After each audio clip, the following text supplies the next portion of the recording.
Sometimes smaller is better. I used to think, whoa, this chair goes front, back, and left and right. Hello, Mr. Bond. Anyway, I used to think small changes were for people who weren't serious about growth. I was an idiot. We've been conditioned to think that real change requires massive action. Overhaul your body, change your mindset, change everything. To be honest, it's just kind of exhausting. Just to give you a personal example, I've tried to stick to diets,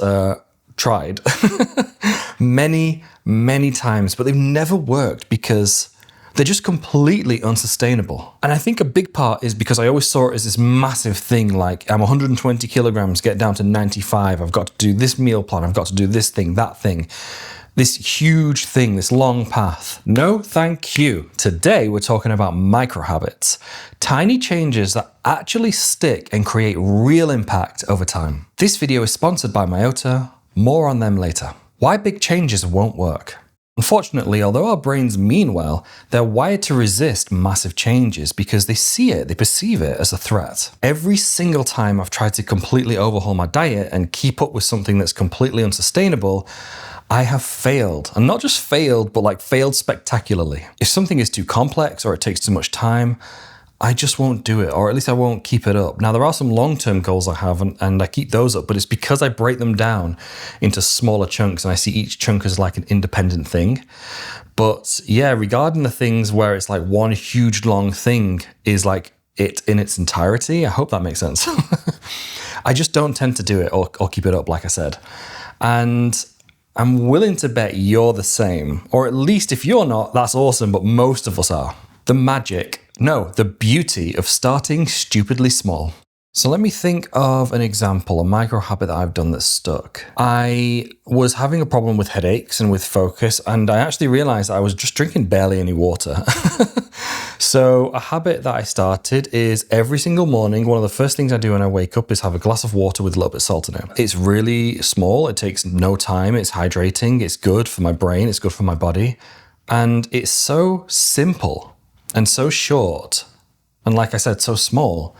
It's super easy to do, super easy to be consistent with it and stick to it. And I think because these habits are small, it bypasses your brain's resistance. It doesn't see them as threatening. Another example, so when I feel stressed or anxious, I've got into the habit subconsciously of taking in a deep breath and then doing an exhale, but the exhale is longer.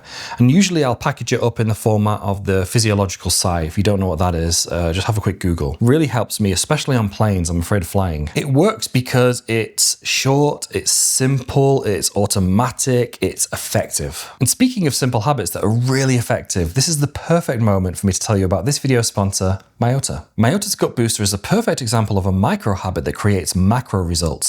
Just one scoop a day, mix it into whatever you're drinking. 93% of people see better regularity and 80% feel less bloated in 4 weeks. It's unflavored, and because of that, it can go in anything, which takes literally zero extra effort. I add it to my morning routine and forget about my fiber needs for the rest of the day. Check the link in the description for my fantastic discount code, because remember, the best habits are the ones you don't have to think about. How micro habits create massive change. So I have a trait that I've inherited from a family member, and I really hate it, and it doesn't affect me too much anymore because of the work and the growth I've done on myself, but it's still there, time to time, it still rears its ugly head. And that is, in the right situation, I can get very hot-headed, I get very angry very quickly. And a micro habit that I've developed, well, I haven't developed it, it's very simple. And that's just to pause.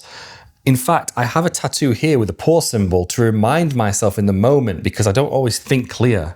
You know, when you're angry, when like someone says calm down and it's the worst advice, I don't always think clearly and make the right choices when I'm in that state of mind. So I've got this tattoo that I can see to remind me of what to do and what not to do. And so when I feel that explosion coming, when I feel like I'm turning into a bit of a volcano, I pause.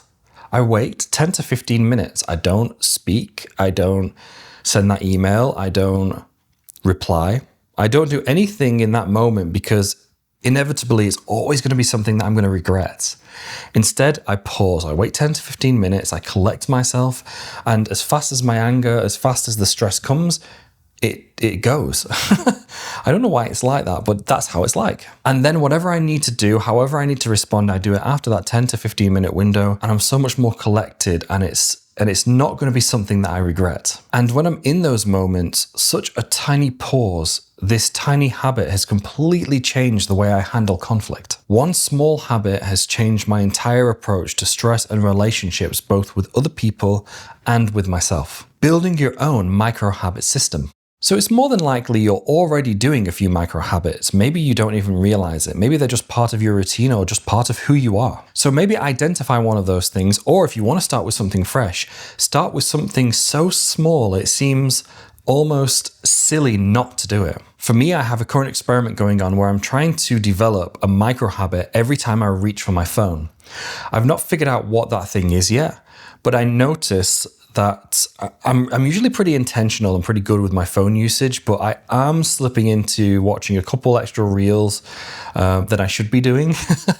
And it's creeping closer to my bedtime instead of me having like the appropriate space from phone, like putting phone away, to sleeping. So I'm trying to develop some sort of micro habit at the moment so that every time I reach for my phone, because I'm trying to tie it to that action, I do something. I haven't figured out what that thing is yet, but that's where I'm currently at. That's what I'm currently trying to figure out and develop. And maybe you've got something too. Maybe there's something you want to change or modify, or there's something you want to start fresh. And maybe it's based on an action or something that you're already doing. So for me, the trigger is when I have that urge to check or reach for my phone.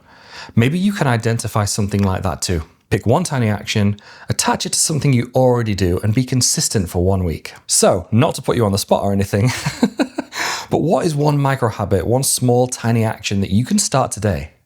Drop it in the comments, let's inspire each other. And if you'd like more realistic approaches to personal growth that actually work, please consider subscribing. I'd love it if you followed along. For now though, YouTube thinks you might like this video next, so I'll see you over there. Have a great day or night wherever you are, and ciao for now.